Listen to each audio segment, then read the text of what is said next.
My name is Erica, and this is my first episode on my YouTube channel. And I wanted to actually start a YouTube channel a long time ago, filming my workouts and doing some cook alongs like all of those fabulous people do on YouTube, but I just never really got around to it. And every time I did a workout, I just kind of wanted to get right to it. I wasn't camera savvy, and I didn't feel like setting up all the equipment and everything. So, however, there have been some things that have gone on in my life in the past year that I thought might be helpful to other people. So I kind of wanted to just share it with people, and if I can help people with the information, then awesome. So let's to make a long story short, but I'll go into a little bit more detail. So I've always been pretty active. I've always worked out, led a pretty active lifestyle. In about 2011, I really cleaned up my eating habits and got even further into fitness, and started making my own workouts and really working on some goals to be as healthy and as fit as I could. So I always felt really good. And then it was in about 2000, golly, I don't even know, maybe 2012 though, I started noticing some limited mobility issues with my hips. I remember I was teaching summer school, and I tried to sit down cross-legged on the carpet with my students, and that was very difficult for me, and getting up was really hard, and I was really stiff. Like if I would sit for a little bit and then try to get up, I was stiff.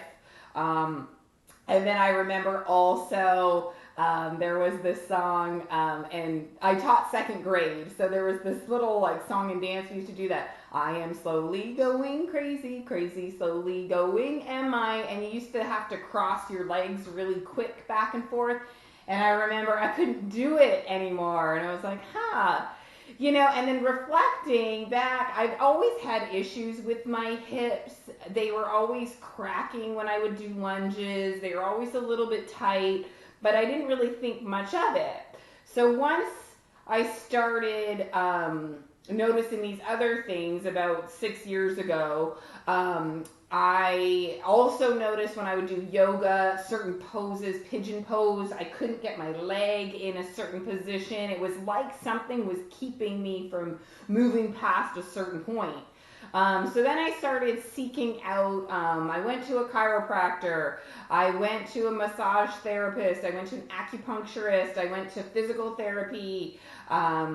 I did a lot of different things. I Googled and YouTube stretches.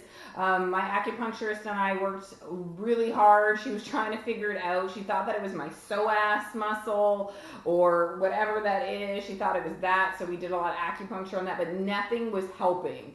Um, years, so we moved to Arizona actually, and I found a really good physical therapist there and was seeing her for a long time, and still we would try, she would try to stretch and do other things with me, manipulate my body, and I wasn't getting any results. And then finally last year when I was 40, in the spring of 2018, I finally decided, don't ask me why I hadn't done it before, but I finally thought, well, I'm going to go and get x-rays done. So I went and got x-rays done and found out that I had severe arthritis in both of my hips and was going to need hip replacements. So that was a little bit shocking because I was 40, and I always thought of hip replacements for older people. Maybe 40 is old for some people, but anyway, I still felt pretty young other than the pain I was in.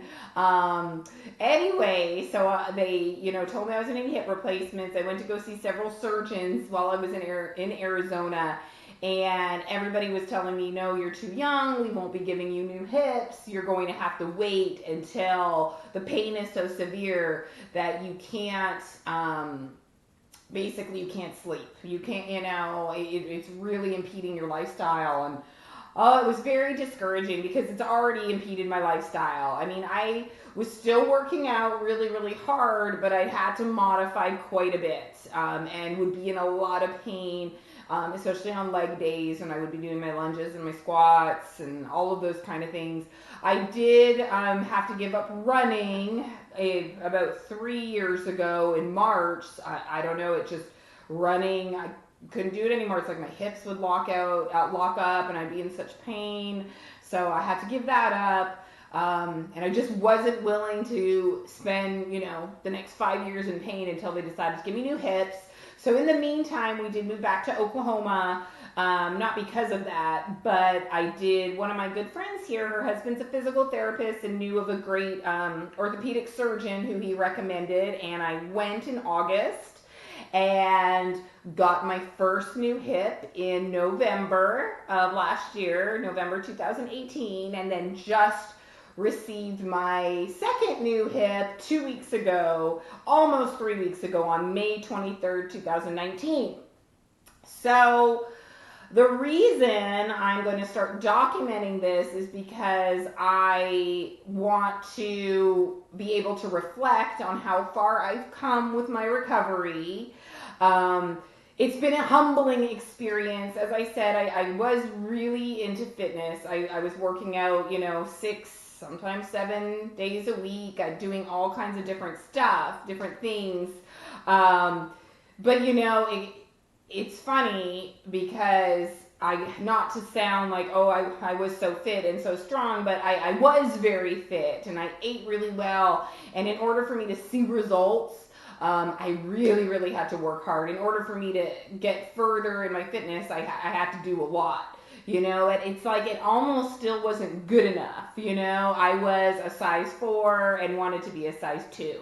I was 136, 38 pounds. I wanted to be 132 pounds just because, and my husband would always tell me, you're not a fitness competitor. You're not, doing a show. You don't need to be that hard on yourself, but I couldn't see it. And now it's funny because when I look back on pictures from that time, I'm like, man, I looked so good, and I had abs and probably looked pretty fabulous, but I didn't see it. I just still always, and I know lots of people do this. You just constantly see the things you want to work on as opposed to seeing how far you've come. And in some ways that's great because it keeps you motivated and keeps you pushing and always, striving to be a little bit better. But then sometimes it just does become a little bit debilitating, I think, and makes you take things for granted. So during my first hip recovery, it was good. The recovery was really, really good. And the one thing I noticed is I really started feeling a newfound appreciation for what my body could do and the healing process. And even though it was really, really humbling, it was almost like I was stripped down right to the, to the bottom and had to build myself up. You had to walk again. You had to, start with really light weights and just doing a lot of mobility stuff. I wish I had filmed that recovery as well, but hindsight's 2020. But like I said, that recovery was really good, and that newfound appreciation for what my body could do was really enlightening, and the progression was great. And even though I thought that I was really recovered and strong again, it wasn't probably until March where I was really starting to be able to start adding in some of those more, my boxer shuffle moves and going over the Bosu and being able to do my spin bike and stand on the bike instead of just, riding it seated and all those kind of stuff. So even though I was encouraged at the progress I had made, it was sort of eye-opening that it really did take, about 5 or 6 months, 5 months until I was probably ready that I could do some more high-impact stuff. And then I had to have my second hip done. So I wasn't in the same mindset as I was for the first one. I work at a school, so this surgery was like 2 days, 3 days after our last day of school. So anybody out there who is an administrator or a teacher, you know how those last few days are. Your mind is just, woo, it's busy. So my mind wasn't really in the right space. Yeah, and this hip apparently was worse off. When I first got my x-rays done, it was my left hip that was full of the cysts and had a lot of bone spurs and all of those kind of things. So that's why we did that one first. But I think since I got that one done and my body was relying on my right hip a lot over the last few months, that one just got progressively worse very, very, very quickly. So the surgery took a little bit longer. I was told the recovery would take a little bit longer as well. But it's been okay. I'm now, like I said, on Thursday. So today's Monday. Today is Monday, June 10th. So this Thursday will be 3 weeks that I've had my surgery. So I'm doing pretty good. I'm walking. I walk about 35 minutes a day now, and I'm not using the walker. When I go in the neighborhood, I use the cane just to be safe, but I'm not really using it to walk around the house. I've added weights to all my exercises, so I'm doing pretty well. So my goal is to just start documenting my exercises that I'm doing weekly as they progress, and also just to keep myself accountable. To keep myself in that mindset. Even though I do, I am a little bit heavier now than I was before. My clothes don't fit as well, and that's a little bit disheartening. And I do have some, weight loss goals that I want to meet. But I think I need to keep in mind that it's a progression. It's not a race. It's not about perfection. And I just need to appreciate what my body can do, considering that I just got new hips. And so I want to start filming probably just each week my progression, and as I add new things, as I'm able to do more exercises and as I get stronger, it's just going to help me feel a little bit of gratification. It's also just going to help me see how far I've come, and maybe help anybody else out there too. I know, which is so crazy now after getting this done. And also, if you want to feel good about yourself and your age, get something replaced at 40, because everybody that I've met is like, oh, you're far too young to have hip replacements. So even though I do feel young, I don't feel 40. But yeah, having people tell you that you're too young for a certain surgery does make you feel, sprightly and young.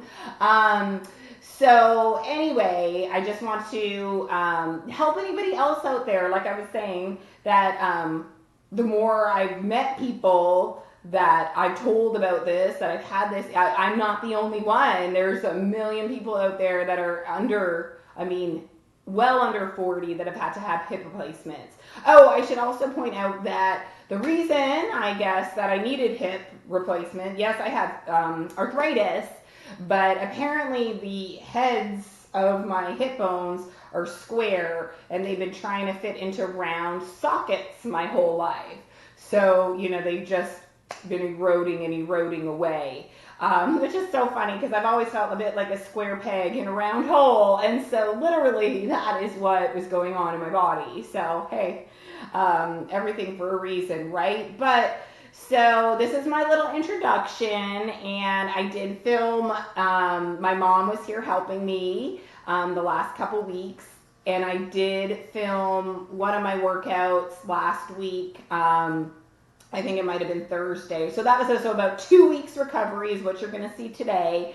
Just some simple movements. But again, it's just kind of going to be, to see my progression and to see what, your body's capable of. And I'm hoping, in months, I'll have my strength back. I hope to be able to run again. And I do think I'm going to be able to run again within maybe about 6 months. Yeah, and that's going to be awesome, because I do miss that. Not that I was a huge runner, but I like to once a week run. I like to go for about 5 miles once a week. That was my Sunday morning exercise, and I loved that.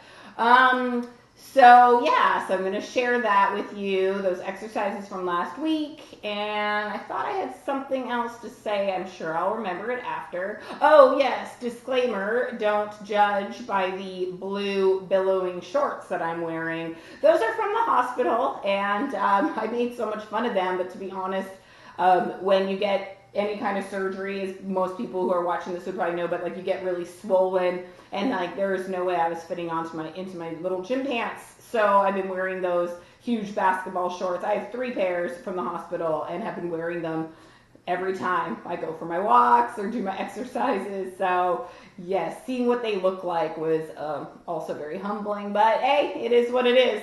So yeah, hopefully this can help some people too. If you're experiencing hip pain, do not wait to get x-rays, get it solved. You might need new hips. All right, talk to you later. Thank you.